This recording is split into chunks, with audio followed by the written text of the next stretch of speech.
Yeah. Okay, good.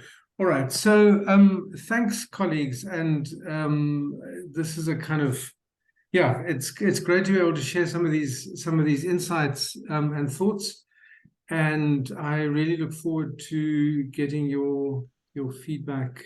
It's still very much a work in progress, as you will see.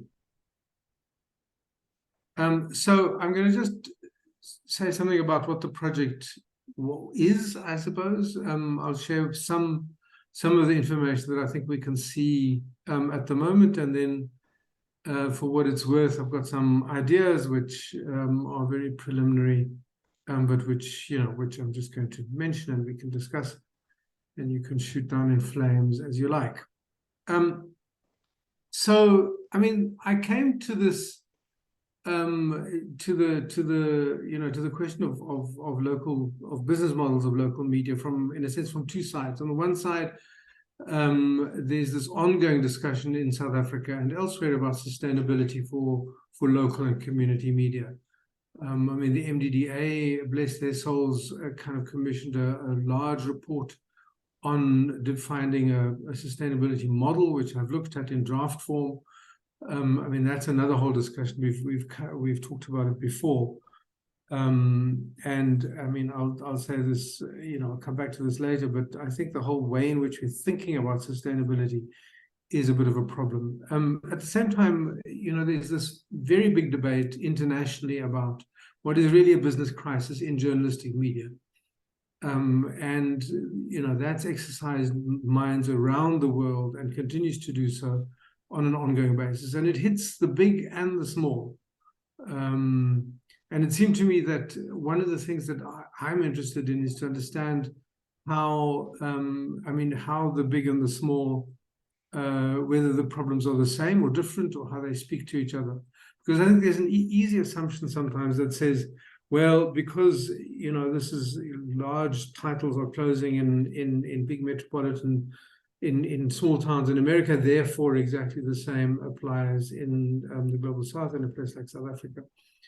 And I'm not sure that that's so. I think that these influences are similar and the dynamics are similar. It's quite interesting to work out where they're similar, but at the same time, of course, they also differ quite markedly.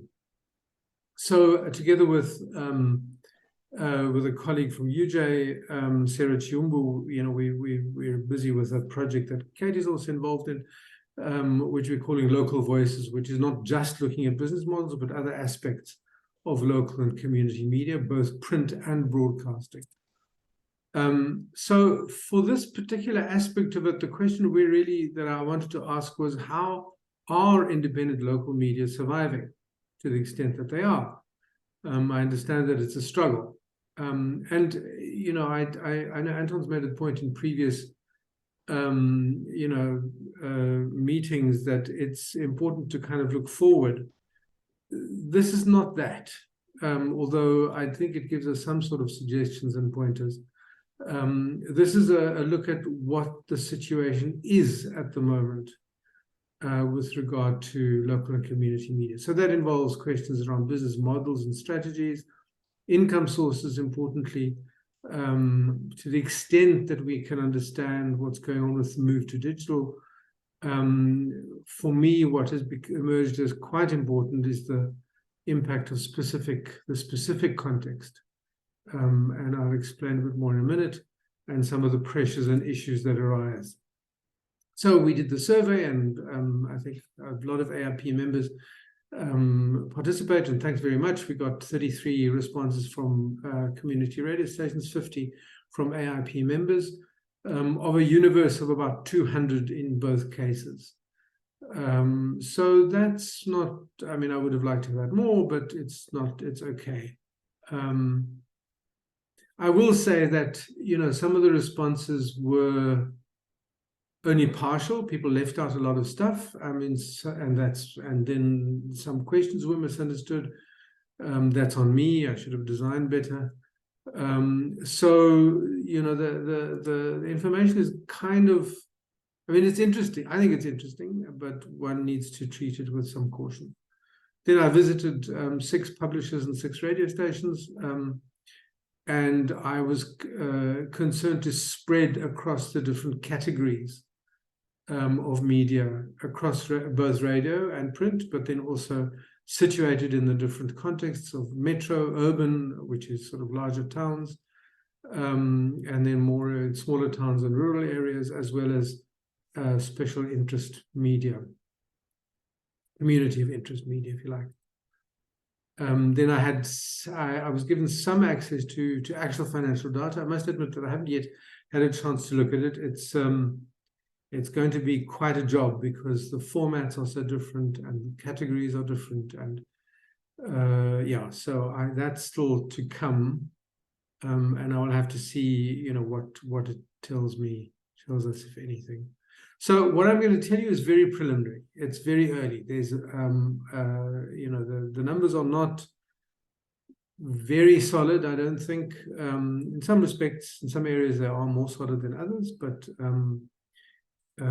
yeah, one needs to treat it with precaution, and yeah, I think there's a lot more thinking that can be done.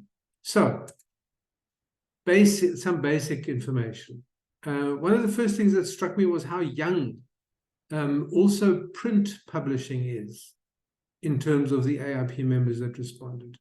I mean, the oldest is 63 years old from 1960. The youngest is just a year old. But almost all of them were founded after 1994. So that was a bit of a surprise to me. I thought that far more publishers would have been around for longer, because we do know that there was a small country press before 94. But I know that there are some titles that still exist, but it seems, at least in the people that's responded, there are very few of them. Most of AIP membership are new. As you see there, after for about 10 years, it was kind of slow. After 1994 and from 2004 onwards, then there was like a real growth spurt. The distribution is overwhelmingly metropolitan. So, you know, most of the responses that I got were from publishers in the big cities, in the townships of the big cities, but in the big cities. The next biggest category was actually out in the rural areas, the small towns and countryside, and then the urban areas was third. There are 5 who sort of class themselves as national, or in one case, global. Frequency, most publishers are monthly, and the next biggest category is weekly. Language use is overwhelmingly English. If you're wondering about the fact that it adds up to far more than 100%, well, of course, people use multiple languages. So that's why the totals there, you know, if you add them up, it's much higher. So those are just some of the bigger language groups. It is interesting that English is so dominant, followed by the 2 big Nguni languages, followed by Afrikaans, and then the 2 of the Sotho languages come in just behind that. The other languages are much smaller. 63% of CEOs and publishers are male. There are more questions that can be asked of the information about this using a data lens, but here I've just highlighted that one particular issue. Interesting to me was which new media platforms are being used. Overwhelmingly, Facebook is far and away the most prominent platform being used by publishers, followed by their own website. Twitter comes next, and the others are a lot smaller. And I think that's completely sensible. Facebook is the biggest social media platform out there, and of course, the website, setting up a website is something that's manageable and has all sorts of benefits. Now, here's what I thought was interesting. Average staff numbers are full-time staff about 5, part-time 4.5. Before anybody notes this thing, of course, when you divide a total by a number of respondents, you do get a point. Of course, nobody has half people, but that's how the numbers work. And then volunteers are 2.7.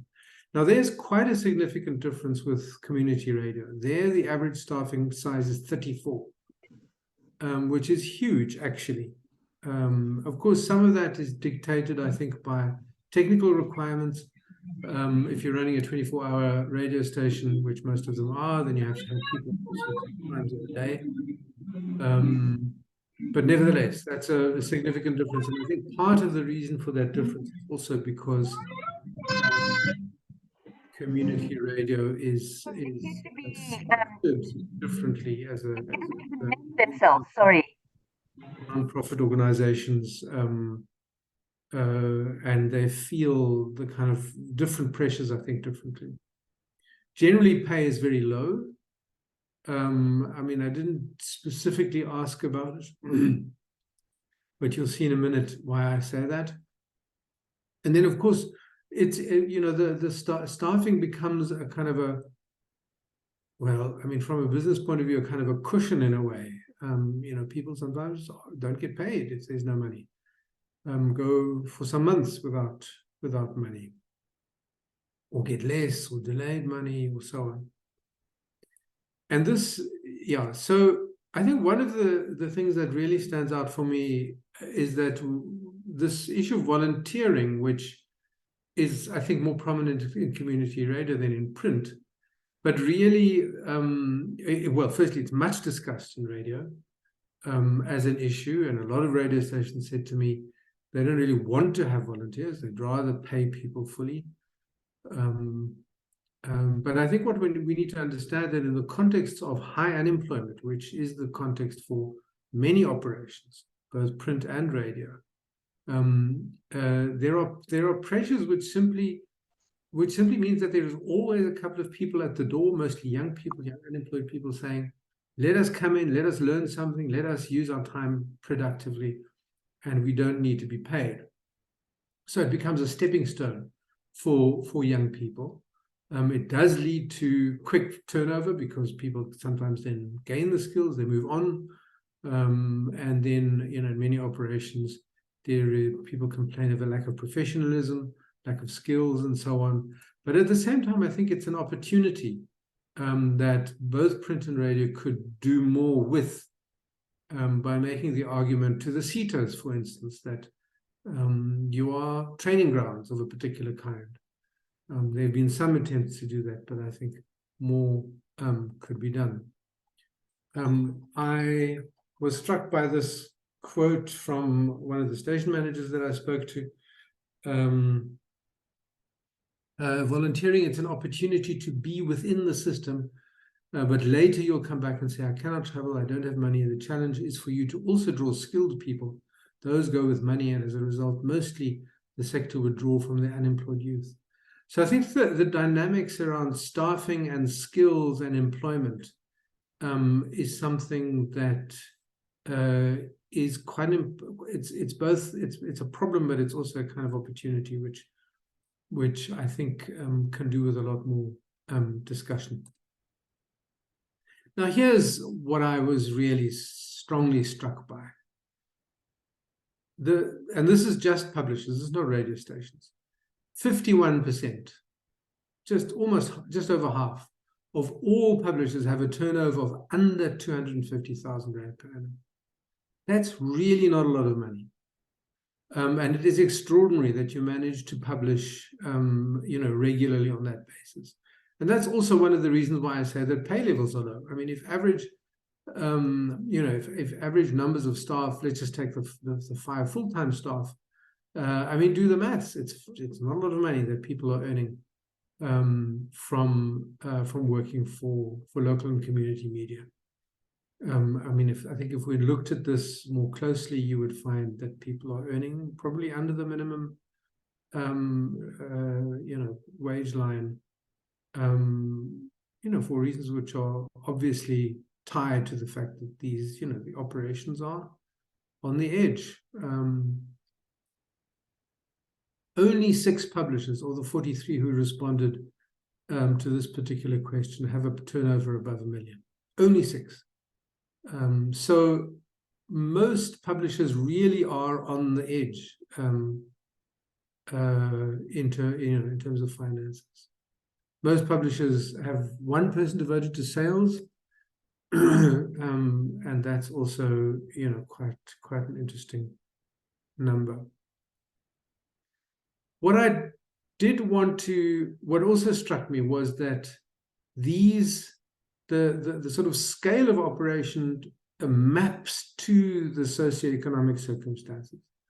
So you can see there, if I just take the bottom two categories of size, right, under 250 and up to 500,000, you can see there how, and then all the other levels above that. So if I break the range of possibilities at this very low level, because 500,000 is really not a lot to publish a monthly newspaper, or a monthly, call it, or whatever it is. You can see there how far more proportionately there are operations in the higher category in the metropolitan areas than in the urban and also in the rural areas. So the bottom line is, if you're in the metropolitan areas, you just have more chances. You're just better off. There are not that many stable organizations. There are a few, and they are interesting in the sense of, you know, just to understand what it is that they do. But most publishers are in what I call survivalist mode, kitchen table operations. I mean, I met one publisher who I don't think had an office at all. We met at the Wimpy Bar. And it was a very marginal operation. They appeared once in a while when somebody had bought some advertising. So quite a few publish basically when there is money, when there is somebody who comes forward with a page or two of advertising, then, you know, you go ahead. And as I say, I think where you're situated makes an enormous difference to how successful you're going to be. Where's the money coming from? Now, just to be clear, I'm not talking about a form of income. So I'm talking about who is spending the money. And it seems to me that there are essentially 5 types. There is the audience, through subscriptions, through copy sales, through donations sometimes. There is, of course, commercial advertising, commercial income. There are donors. In some cases, there is the state. And the 5th category here is a kind of patron organization, which doesn't arise in this context at all. So in terms of your responses, the AIP responses, there is very little money that comes from the audience. There is very little money that comes from donors, although I did find a couple of interesting examples where there was donor money in a fairly unexpected form. Local people who felt that it was important to support a newspaper. Support from parents, that's hardly, I didn't find any cases really where that existed in print. The main example in radio is campus radio. So universities put money into operations of that kind. 16 of 33 who answered this particular question said commercial money was their biggest source, and 13 said the state. So those are clearly the kind of dominant sources of income, as one would expect, right? I think that's what dominates the landscape for most. I know that Social Weaver talk a lot in some of their work about the importance of having additional products. I'm calling that a side hustle. So that's where you're earning money off something that is not your core business, not your publishing, but something on the side. It could be merchandising, it could be events, training, and so on. There are a couple of people who do that quite interestingly, but it's not very common. There are some examples. This was a radio station, prints calendars and gets good money from that. And one publisher that's part of the AIP earns a good chunk of money from video streaming. So they they get contracted to do a live stream from an event, and they earn money in that way. This pattern is very similar for radio. There's not much difference in terms of the prominence of different sources. Now, these are some of the issues that emerge really mostly from the interviews that I did. Some of the issues that arise around commercial income. Of course, there's not a lot of local money in many settings, although that's not uniformly the case. I mean, some of the more, some publishers do sit in places where, there is a local economy. And what I found interesting also was that even in more rural places, there are, for instance, churches that advertise, and there are faith healers that advertise, lawyers in one case that are, strong advertisers. So there is a kind of mix of those kinds of income streams, but it remains quite small. And mostly people are reliant on the money that comes from the big centers, obviously Gauteng, the Durban, the advertising agencies that sit in Sandton and other places. One of the issues is around reliable audience data. How many copies are actually being sold? How many listeners does a radio station have? In radio particularly, there is an issue around reporting. Actually reporting that material has been flighted. I think that's not such an issue in print, but it's easier to send a tear sheet than it is to record that you broadcast an ad. Now, this emerged unexpectedly for me, and that is that there is a burgeoning, really big sector of intermediaries. So these are agencies that set up to sell to be the intermediary between an advertiser and local media. I mean, you all have the companies that are busy with that. Sometimes publishers themselves become intermediaries. Sometimes individuals within a media organization act as an intermediary. But it is really hopping as a whole new sector.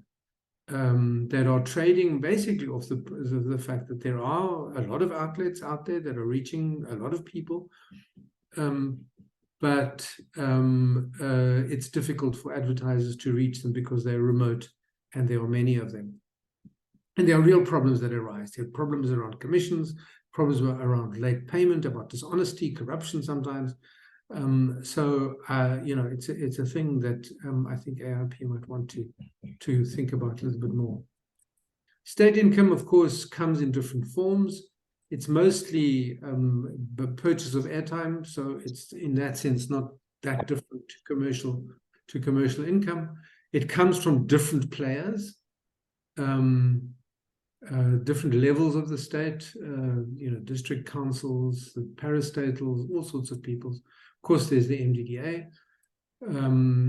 Sometimes I don't know whether any publisher benefits in this way, but certainly radio stations sometimes get space from municipalities or other arms of the state. As we all know, the state has promised to allocate 30% of its ad spend to local media. Nobody actually knows how much is really being spent. The problem is that it is very diffuse. People have their different budgets. Some of it sits with the MDDA, we can quantify that. Some of it sits with GCIS, we can quantify that. But then there's all manner of other state entities who also have budgets, who they often spend directly, and we don't know how much that is. Across print and radio, there is a really strong belief that the state needs to support local media, and I think that's absolutely justified. I do think that we need to be aware of the fact that there are strings attached, and I think at local level there is there's no money that doesn't come with some kind of expectations. I talked to two newspapers who are both very marginal, among the smallest. And they coincidentally operate not that far away from each other. And the one was quite clear to me, and this was a newspaper that appears basically when a district council has something to advertise. The publisher was quite clear to me to say, of course, we're not going to write anything that criticizes the local authority. We're just not going to do it. It's, we need to survive. This money is attached, comes from there. We can't bite the hand that feeds us. The other newspaper just down the road similarly publishes when they have a little bit of money, but has actually given up on getting any money from the local authority because they are strong journalistically and they hammer the local municipality quite hard. And it is in that particular publisher who actually has supporters locally who he goes to when he has a particular story that he wants to publish and says, look, I need so much money to publish the printing cost, to cover the printing. And he gets money in that way. And I was really struck by those two newspapers who are responding to the same reality of the fact that, local politicians may give you money, but there is often, if not always, an expectation of, favorable coverage. And they just responded in exactly the opposite ways to that problem. And I think it's something we need to think about as journalists, as media, is how to get our heads around that. Online, there are different. I try to explore this, and this is something I need to think, kind of get on top of a little bit more. There are different forms of online income, of course. There's programmatic. There are direct sales by a publisher through the agent's paywalls. Very few, there's not a lot of experimentation going on in there. Mostly it's a kind of value add bundled with traditional print ads. I think one or two cases had a separate category on their rate card for online. But for the rest, it was just, kind of, a value add. If and when it arose, it was a nice opportunity, but otherwise, it wasn't, it didn't contribute much. And my impression of it is that in best case, income from online is around 3%. So it's tiny. Even for the small budgets that people operate with, 3% is very little. Of course, the big question is, can that change? Will that change? I do think publishers need to take on board that once you're online, the most of the money is going to the giants, the Facebooks, Google particularly, and others. I do think we need to think more about what actually is happening at a local level with online, how are local audiences using online, and how is that reflected in spending? And I don't have the answer to that. I think we would need a separate exercise to that. But I think the assumption that because, these are the patterns we see in the US or in Europe, therefore, it may not be exactly the same, but it's pretty much the trend here. I think that's an assumption that we should be careful of.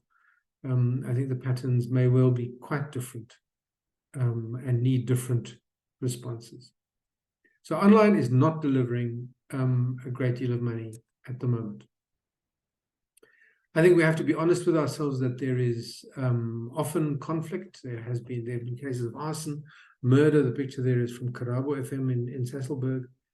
And I think that's also a question that we need to ask ourselves, is how do we manage those? We have cases of capture. This is another quote from, again, a radio station manager. I think this is probably less acute in print for publishers, but it's certainly there. I visited another title, one of the AIP members in a fairly sizable town, who told me the story about how the mayor several years ago had approached him to buy the newspaper. And he thought about it and said, actually, no, I don't want to sell the newspaper. The mayor then froze out the newspaper, which is heavily dependent on local state income for its income. Froze them out. No, sorry. First they set up a rival. The mayor brought in, set up a newspaper, brought in some people from Gauteng. It was a complete disaster. It failed after a few editions. Then he froze this publisher out of the local income, and the publisher had to close for about 10 years, and has only recently, after the local politics changed, been able to come back on board. So I think that's an example of the kind of pressures that can be exercised at local level by various stakeholders and people. Just one or two examples of innovation. I mean, I was interested, and I didn't do this separately in this course of this exercise, but I've listened to Food for Mzansi, very interested in their model, which relies very heavily on events and training. I mean, Muslim Views, Mahmoud has talked very interestingly about their move to become a non-profit, to encourage donations, as well as, if I understand him correctly, to create a kind of membership model. Grootkotsmail in Makanda is interesting, partly because it is one of the few examples where there is a parent organization, or the university supports it for training purposes. And they really make very interesting use of WhatsApp, both for news gathering, for inserting themselves into the local community, as well as distributing the final product. So finally, a couple of points that you may or may not agree with, and yeah, you'll tell me. I mean, I think, and this point has been made very often, I think it's good to look for a mix of income. I think it is actually, though it is obviously difficult, to focus on forms of community support as well as additional products that you can offer. I mean, looking at what you came back with from the US, I think that emerges very strongly, is this, what they seem to be doing is leveraging the position of a newspaper as at the heart of a particular community, and trying to build loyalty and therefore then also money. Of course, our contexts are very different, but nevertheless, I think that has promise, as well as, additional products. Obviously important to continue experimenting online, both content-wise and business-wise.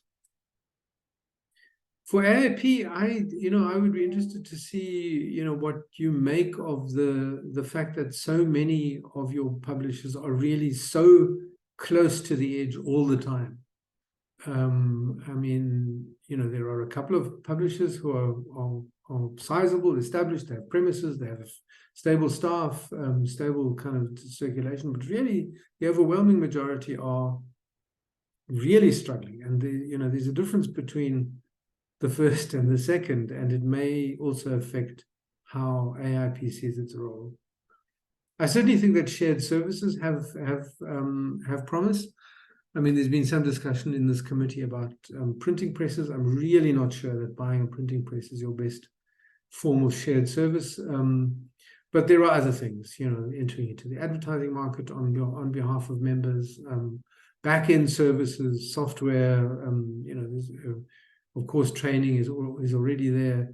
The various kinds of things that can take some burden off, some cost burden off individual members.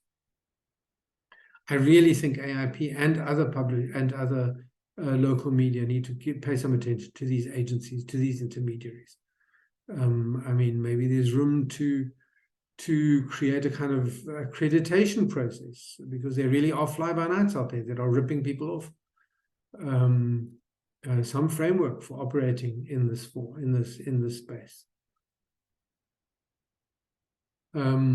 There's been some talk about a seal of quality, a kind of a stamp saying that particular publishers meet certain standards.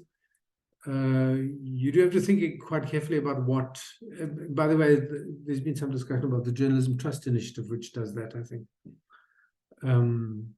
And I think that kind of is on the other side of, at the other end of the equation. but also has, real potential for building trust. You do have to ask yourself, what is that level? For instance, if you're going to say, well, you can only get the seal of quality if you publish, whenever you're supposed to. Well, the publisher that I visited, who publishes these extraordinarily hard-hitting local exposés, isn't publishing regularly, but I think he's adding something of real value. So, there are some discussions to be had there. Then at the level of policy, I really think we have to think about what we mean by sustainability. And that's another whole discussion which we can get into. But I'm not sure that the idea, the way it's usually used, is as useful as all that. I think very strongly that SANEF, the AIP, various other role players should begin to discuss a framework for how government entities spend their money, not just the amount, but also make sure that it is beyond misuse. I've looked at cases in South America where there's a much more developed discussion about this. And I think from a South African point of view, it's really important to begin to say to ourselves, well, there should be a framework. This money needs to be spent. It needs to go to the right people, but it needs to be carefully. There need to be conditions. It needs to be transparent. It needs to be fairly distributed, and so on and so forth. I think the support system, and this is a bit of a mouthful, but I think it should be long-term. I don't think these kind of quick hits help a huge amount, particularly from the MDDA. All project-based at the MDDA. You finish your grant and then you're out in the cold again. I think it needs to think about the system of community information levels, let me say the ecosystem. I think it needs to be redistributive. It needs to take money from the people who are benefiting, particularly the global players, which I'm not saying that's easy, but I think it should be done. And I think it should be developmental. I think it should be a system that builds people up, moves them away from the edge where they currently are. And I think there should be differentiation between different contexts. Clearly, the people that are struggling and trying, even within the local media sector, deserve more support than those who are relatively successful. And as I talked earlier on about the skills issue, I think local publishers play an important role developing young people into media workers. And I think, that should be recognized and some structured maybe and given, and the money should be there to support that. So thank you very much. Let me end there. And, the overwhelming sense that I come away with is that people are doing extraordinary things under the most difficult of circumstances and deserve the utmost credit. I'm awed by the hard work, the determination, and, the outcomes that really serve South African society where it needs information most, which is in the areas that you work. So yeah, thanks very much. Thanks for your participation. And let's hear what any responses will be gratefully received. Thanks, Kate. Thanks so much, Frans. That was very informative and interesting. Questions, colleagues. What do people want to ask Frans? I've got a couple of questions, but let's see who else is out there. Please go ahead. Any questions?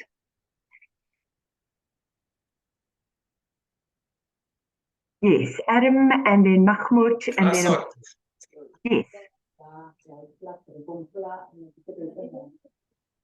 Okay.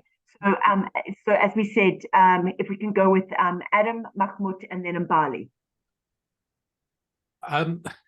Thanks, Kate. So really, really quick question from my side. I think if I remember rightly, Frans, one of the sections in the questionnaire looked at anticipated future revenues, and I wondered if you looked at any of the kind of the elements of strategic planning and where people are looking at kind of essentially growth for their businesses over time as part of this.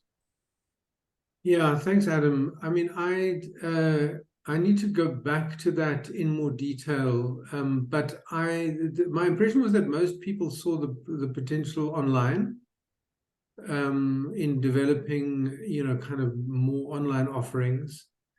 But I didn't see, what that meant in more practical terms. And, I think that there is, there's a problem online. There's a problem in the sense that there's not that much money being made. And I don't know who, the real success stories online are the big global players. And then the people who can set up paywalls, who are turning that into an income source. For the rest, it's a tough road to hoe. So yeah, in brief, that's what I can say off the bat. But it is something that could do with more exploration. Yeah. Mahmoud, and then Mbali, and then Anton. Mahmoud, please go ahead. Thanks, Kate. From my side, just a comment. I think there were some very, very valuable exchanges when Franz visited our office, and it was an interview, and I think that's part of his information gathering exercise. But the comment I want to make is this: is that for many years, even when I was on the board of AIP, and while I'm sitting on the press council, there seems to be a kind of a vacuum, a void in understanding the true nature of community publishing, the true struggle of community publishers. And that speaks to the lack of understanding who we are and what we do. And I want to use a phrase I've used before, and for Kate, I'm sure you're familiar with it. I've used it in my report. It's fit for purpose. Is that the solutions that people very often come up with, and here I'm talking about the MBDA and GCIS and other government agencies, that tend to think that throwing a bit of money into training and doing a stopgap, resolution for a particular issue here and there seems to be the solution or part of the solution. It isn't. And I think what Franz has done, he's kind of bridged a gap, which means it's the gap towards understanding what are the true realities at ground level. It's something that Anton, I think, speaks of very often. We might have different approaches to solving the same problem, but my approach is that one needs to look at fit-for-purpose solutions for publishers whose businesses are worth saving. And we've got a great diversity of publishers at AIP. I think there's people in rural areas, there's people serving urban communities, there's indigenous language publications and specialized publications. All of us have a very unique role to play. And I think the right approach here is using the data in the study that Franz has done, is to properly analyze, do a proper business analysis of as many publications as possible in the AIP stable. Look for the ones that are serving an audience that is valuable, do an assessment of that, do have some kind of framework in which you can prioritize how do you prioritize publishers in terms of the audience and the role they're playing and the editorial policy and the business model and so forth, and see what it is that is really the problem with these, why are they struggling, and what is the solution. And I think that kind of conceptual and business analysis is really, really important. So the study that Franz has done is important. I think there's a next step towards closing and bridging that gap even further, is doing what I would call a fit-for-purpose analysis, and then looking at solutions for those publishers. I've been crying out for this for a long time, and I think it's about time that those who are part of the solution, those who are looking for models and developing those models, ought to be looking at this kind of solution. And again, I mean, because Franz is doing this, Adam is doing great work as well. There are a number of experts in the industry whom we can turn to, and all of them, I think, can help us in order to do a turnaround for at least some of the AIP members whose work is great and that needs to be saved. That's a comment I wanted to make, Kate, and thank you very much. I mean, thanks very much, Mahmoud. And yeah, we have started to have a lot of those discussions in terms of the US project and the final months of the US project, and making sure that we do that kind of in-depth work with individual publishers, but with the purpose of learning the lessons. So, yeah, Mahmoud, as Shirley said, very good point. Thank you. And Bali, and then Anton. Yes, thank you, Kate. Thank you very much for the presentation. I just want to also agree with Mahmoud and all his points that he's put across, but mine was also to add that obviously you did mention, Prof, that the sample size was very small, and the outcome therefore would not be as how we would expect. Not that we expected anything, but I think you did mention one point which I said was quite not what I would have expected, the issue of the language, the most, that it's mostly English publications that are in the sector. When we, on the other hand, view it as mostly being indigenous languages that are most prominent and with the larger number in circulation. I know you did break them down and you said isiZulu, the most popular ones follow after English, but I think it would be the other way around because of the number of publications that we have. But as you did mention initially, the sample size that you were working with was very small. So that's understandable. And there's also that issue that you mentioned of most of us not working from offices. I think that is a phenomenon that most of us deal with. Most of us work from home for more than about 8 years now. So it also talks to the environment and the challenges that we face as community print publishers, that we survive through saving as much as possible. If you get revenue, then you have to rob Peter and pay Paul and make sure that the funds run through and make you survive for a long time. Other than that, I think I'm happy and with the research, and thank you very much for what you did. Thanks a lot. Let's take Anton's comment, and then Franz, obviously it would be great for you to respond to all of this. But yeah, Anton, please go ahead. Hi, Franz. Well, so you're preparing for winter then. So, two questions. One of it, do you ever, and the quality of the content? And this is not, I mean, this is a historical problem that dates back probably 30, 40 years, where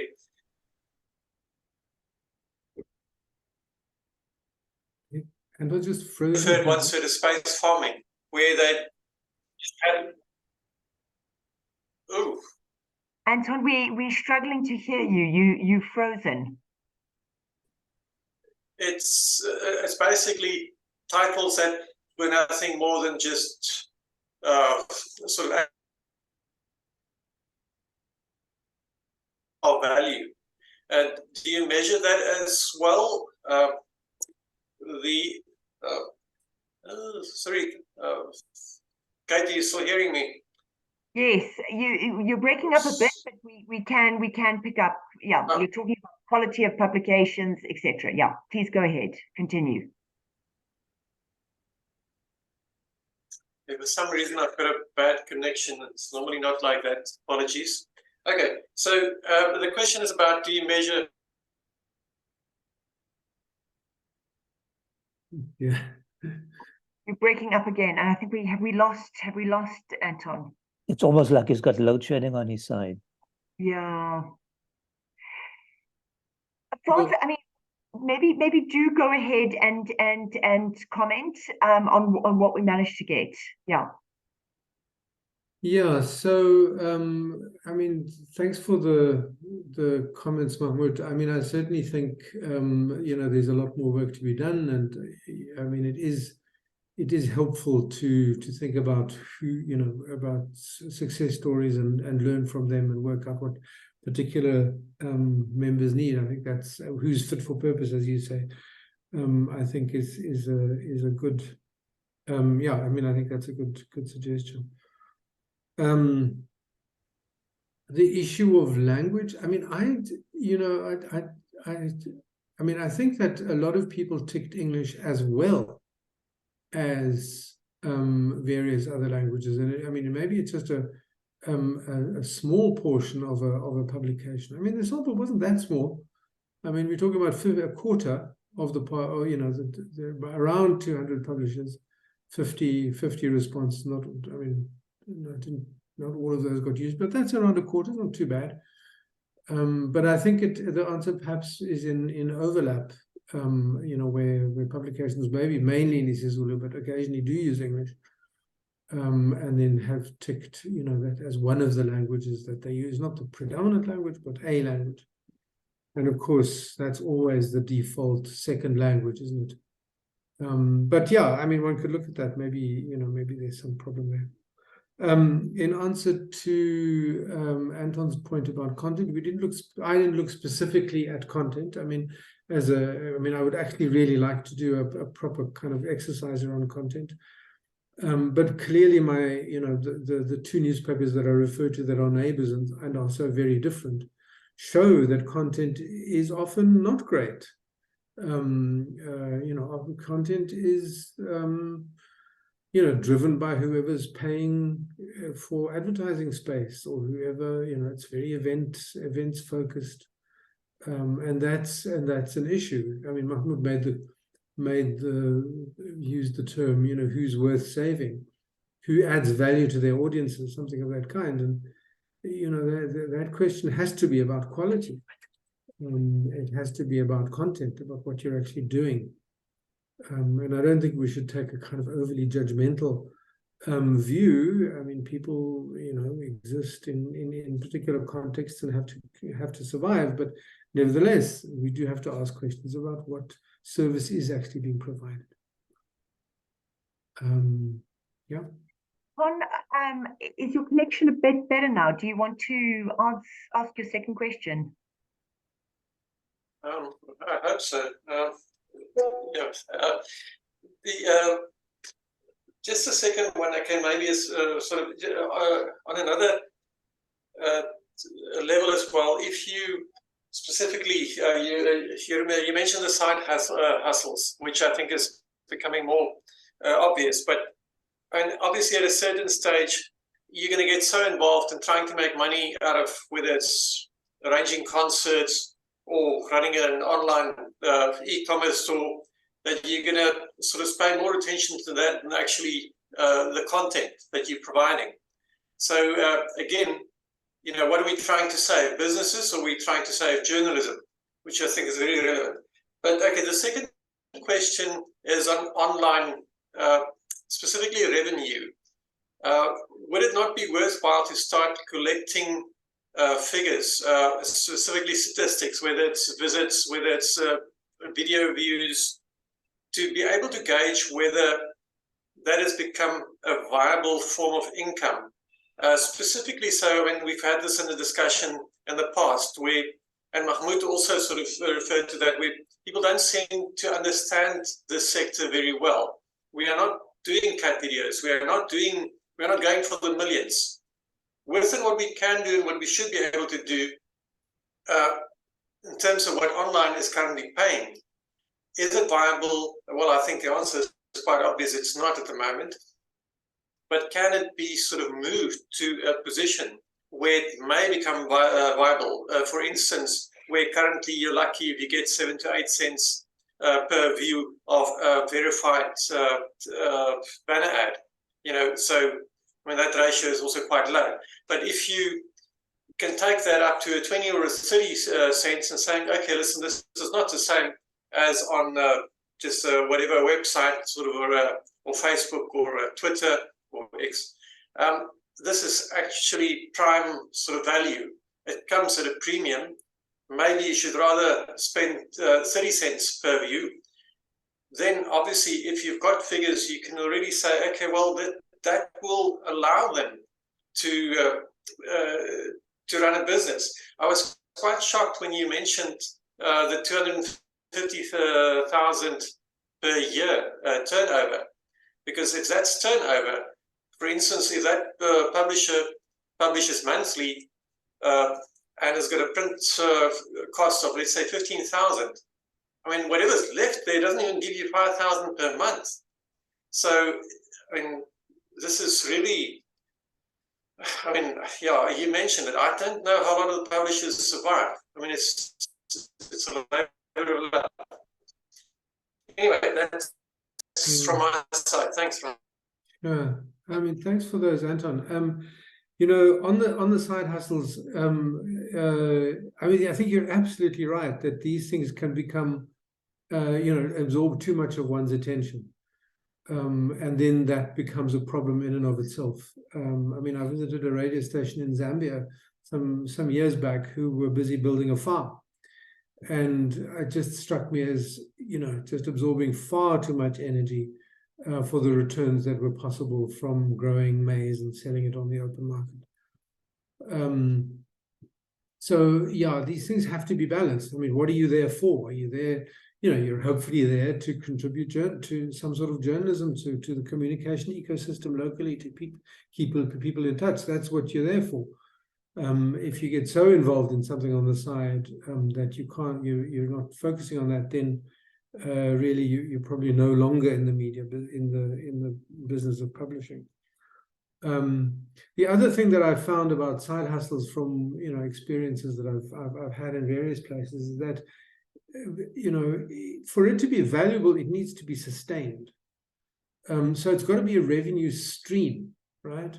You can do a concert and it can bring you whatever it is, and it feels great and it's a chunk of money, but then on an ongoing basis, unless it's actually an annual or a biannual or whatever it is event that regularly brings in a certain amount of money, then, you know, it's just a once-off and it doesn't really help you a great deal. Yeah, online, I mean, I think it would be really interesting to look much more closely at what's happening online, both from an audience point of view. You know, I mean, I think we can assume, and it would be worth testing, that the place online that people encounter publishers is on Facebook, right? Predominantly. I mean, there are other places, but that's probably the dominant one. So then the next question is, firstly, how does that traffic compare to other forms of traffic, you know, copy sales and other places online? Secondly, how can that be monetized? I mean, you can place ads via Facebook. I don't know, you know, what sort of cents per view you get or what. I mean, those are the kind of then more specific kind of questions that would need to be asked.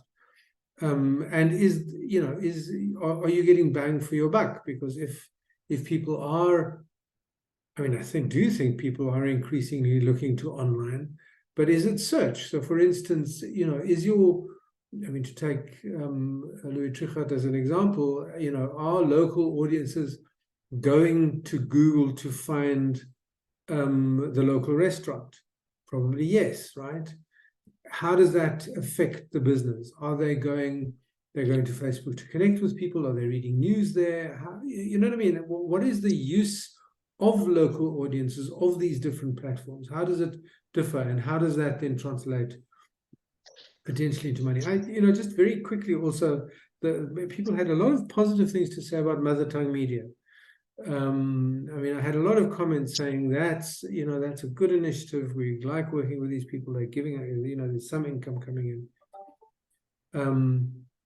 Online income is small now, but I do think it's probably important to think about how to move that needle, even if it's not going to kind of become massive very quickly, but it is worth some effort to move it from 3 to 10%. Of turnover, and then hopefully beyond that also. I'm not saying it's a lost cause, but I'm just saying at the moment it's quite limited. Thanks, Franz. I think that's excellent. I think we've covered a lot of the issues. I wanted to just very briefly, because I know we're out of time now, say that there are two things that I think are particularly interesting just in terms of AIP taking things forward. And just the issue about the intermediaries, I think that's very interesting, because you're quite right. There are lots of different intermediaries, lots of different organizations that say that they can bring in advertising, the Capros, Marnoxes, in fact, even Mother Tongue Media. I mean, there are a lot of these kinds of organizations, and we as AIP have set up our national co-op to look at advertising issues. And one of the big issues is around kind of cutting out intermediaries that do take, like a percentage, and sometimes quite a large percentage. And I do think, as well as you're saying, that there have been a lot of problems around that, and corruption, even corruption, and problems with that. So thank you for highlighting that. I thought that was very important. And also just the issue around that framework around advertising and ad spend and government ad spend. And I think, again, it's an interesting one. And I'm thinking that, as AIP, that we should look at that in terms of researching that a bit more. So when we go to government, it's not that constant, cry for 30% advertising, but a more substantive discussion around the actual framework. And of course, transparency around, are we getting even vaguely 30%? And is most of this money, in fact, actually going to community radio and not to community print, which seems to be what most of the members are, in fact, saying. So I want to say thank you very much. That was wonderful. I'm really hoping, obviously, that as you were saying, this was a preliminary kind of discussion, and that once you've done, further research as well, of course, you'll come back again and have further discussions with us. FRANZ, it would be great if we get that presentation from you. So thank you very much. If there's one final burning question, I'm happy to take it. If not, we can close the session. So I think, thank you, FRANZ. Thank you very much. Yeah, well, thank you very much. And I mean, if anybody has any ideas, send me a WhatsApp, send me an email. And thank you for all the things that I've learned from you about this very important and very important sector. So let's stay in touch. We will stay in touch. Great. All right. Bye-bye, everybody. Thanks for coming. Thanks. Thank you. Thank you, everyone. Thank you, FRANZ. Thank you.